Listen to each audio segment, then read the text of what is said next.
Hi there everybody, check this out then. Right now, the XRP army is going crazy. After this absurd action by the US government, there are rumors that billions of dollars are in Ripple's escrow. These days, the government is actually purchasing stock in an increasing number of businesses. Correct. Zach Rector then poses this shocking query. I wonder if they would also demand some of that XRP from Ripple's escrow, he says. The emotion is evident everywhere, to be honest. The question of whether the government might actually buy stock in Ripple itself is one that many people sincerely wonder about, but this is where things get interesting, guys. I firmly think that the US government has already laid out its overall strategy, as if they are fully aware of the direction this is all going. Ripple USD will undoubtedly become the US digital dollar, in my opinion. Consider it. Even before he was elected, in the summer of 2024, Ripple was meeting with the president. According to my theory, the president desired something distinct from the usual digital currency issued by central banks. Ripple then jumps in and announces the debut of this stable coin. This might serve as your digital currency. Look, President Trump will undoubtedly realize the potential of XRP once you fully grasp it. He can clearly understand how this could boost the value of the US currency. Recall that in 2017, 2018, and 2019, when he was first president, there was already a lot of talk about XRP. They even floated the concept of a digital currency issued by a central bank, essentially a digital dollar. Sincerely, I believe that everything they were considering at the time will eventually come to pass in 2025. What's fascinating is this. According to analysts, you're far behind the curve if you still consider XRP to be merely a payment tool. Are you curious about the true story? Because of this, some believe that XRP might reach $10,000 since it is used for purposes far beyond payments. The fact is that Ripple has entirely changed from being a payments firm to a dominant force in tokenization, custody, and a host of other areas. This is when things start to get interesting. While some people honestly think that XRP may soar over $10,000, others think that's just not possible. Here's my opinion though. Why, really, couldn't it reach $10,000? In reality, what's preventing it? Because of XRP's insane market cap multiplier, which typically ranges from 400 to 500x. You cannot blame market cap as the obstacle. This implies that the price fluctuates like wildfire. Anytime new money enters the market, then someone says, well, what about earlier cycles? This whole 4-year cycle thing, you know. When actual utility kicks in, that will soon be past. The 4-year cycle will be irrevocably altered by it. The conclusion of Bitcoin's 4-year cycle is a topic of constant discussion. Yes, precisely, because it will be eliminated by usefulness. What truly irritates me, though, is when XRP's original developer, Arthur Britto, stated that the cryptocurrency was intended to be worth $10,000. I firmly believe that he wasn't playing around. What he was actually telling us at the time, I believe, was that XRP would be sitting comfortably in 5-digit territory when everything eventually fell into place. Naturally, I get struck with the question, okay, so when's this supposed to happen? Right away. It goes down before 2030, in my opinion.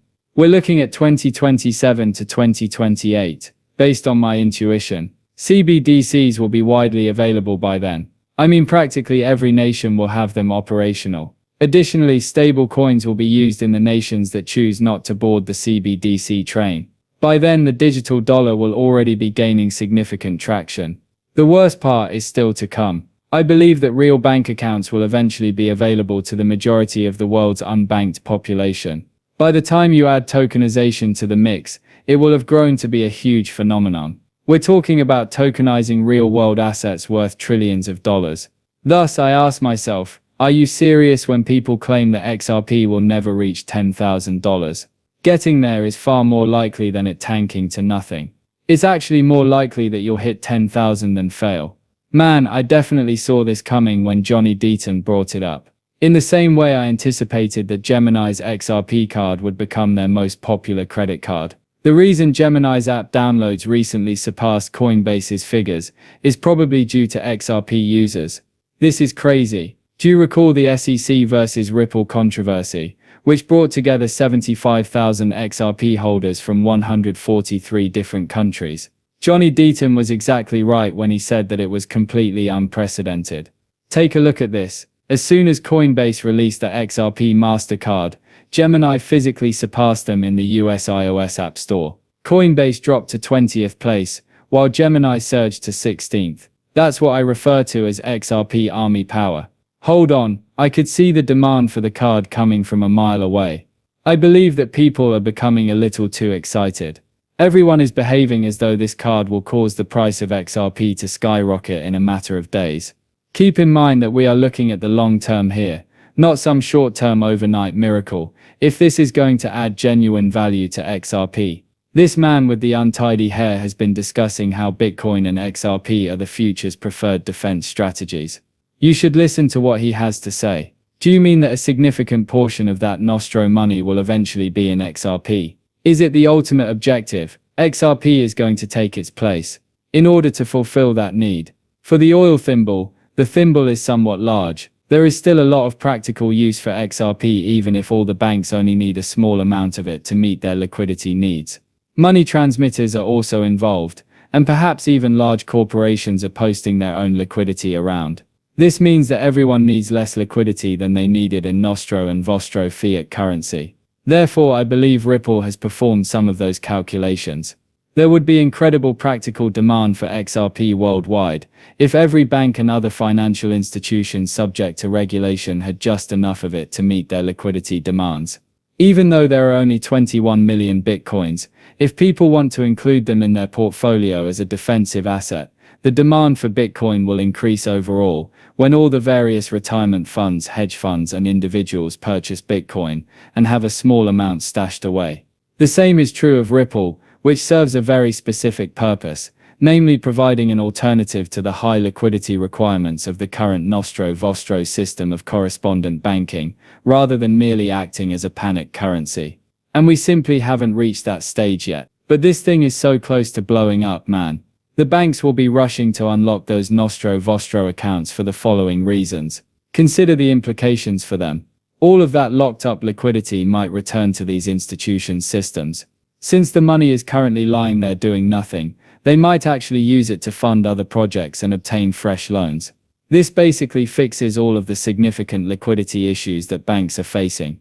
Just wait till everyone learns about Gov't, which has just a little over 14 million coins in circulation, after he brought up scarcity and Bitcoin's 21 million coin restriction. The people hoarding Bitcoin will be the ones who truly benefit when that price starts to soar. I promise that everyone will be talking about Gov't next because it's essentially Bitcoin on steroids. The shocking thing is that there is actually less Gov't in circulation than Bitcoin. It has practical applications and genuine utility. Our entire financial system will be held together by this structure. They are now actually creating articles warning people not to save their money in banks. But what do you know? In any case, the majority of us cryptocurrency enthusiasts weren't holding our money in banks. After paying our bills, any remaining funds are immediately invested in cryptocurrency, specifically XRP. Additionally, if you diversify well, you're distributing it throughout HBAR, XLM, XDC and the entire crew. You can't get rich with banks, but with cryptocurrency. That's your path to financial independence. Who wants to keep their money in a checking account that yields less than 1% interest? Really? Just seeing that hurts. A really good point was made by Bill Morgan.